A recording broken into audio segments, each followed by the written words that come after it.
Okay, let's talk about test captaincy. Captaincy নিয়ে অনেক মাতামাতি হচ্ছে। সোশ্যাল মিডিয়াতে অনেক ট্রল হচ্ছে। বিসিবিতেও মানে এটা নিয়ে একটা অ্যা তামাশা চলতেছে যে আসলে কাকে ক্যাপ্টেন্সি দেওয়া যায় বা কে ক্যাপ্টেন হওয়ার যোগ্য। এখন ধরেন আপনার কিছু প্লেয়ার আছে যারা কিনা ৫ ম্যাচে ১ ম্যাচ ভালো খেলে, ২ ম্যাচ ভালো খেলে। আবার এমনও প্লেয়ার আছে যে কিনা ৫ ম্যাচের মধ্যে ৩-৪ টাই ভালো খেলে। তো এদের মধ্য থেকে আপনি কাকে ক্যাপ্টেন দিবেন? আমি এটা বুঝাচ্ছি না যে ও আসলে ভালো খেলে বলে তাকে ক্যাপ্টেন্সি দিতে হবে। অবশ্যই তার যোগ্যতা থাকতে হবে, তার অভিজ্ঞতা থাকতে হবে।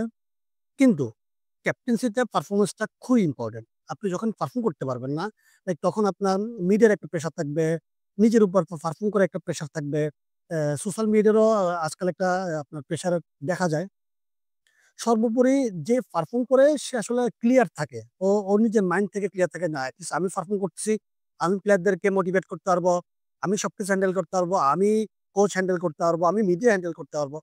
তখন ওর এই সিস্টেম গুলো তো তখন ভালোভাবে যেতে পারবে।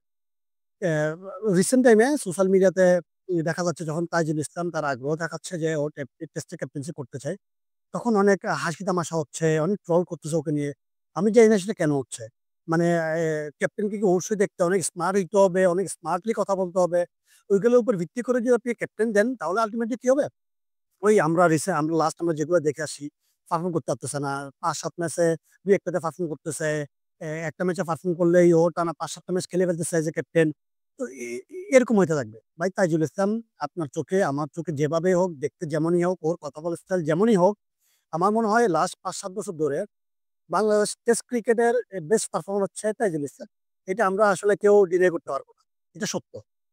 তাহলে তাইজুল ইসলামকে কেন দেওয়া হবে না? আমার মতে এখন যে টেস্ট ক্রিকেট যে প্লেয়ার গুলো আছে তাদের মধ্যে তাইজুল ইসলাম হচ্ছে সবচেয়ে বেস্ট অপশন। এর চাইতে ভালো অপশন কেউ বর্তমানে আছে বলে মনে হচ্ছে না। মেহেদী মিরাজ যেহেতু আপনার ওডিআইতে ক্যাপ্টেন্সি করতেছে, ওডিআইতে করুক। তাহলে টেস্টের ক্যাপ্টেন হিসেবে আপনার তাইজুল ইসলামকে অবশ্যই বিবেচনা করা যায়। ভাই আপনারা হাসি তামাশা না করে, ট্রল না করে ওকে সাহস দেন।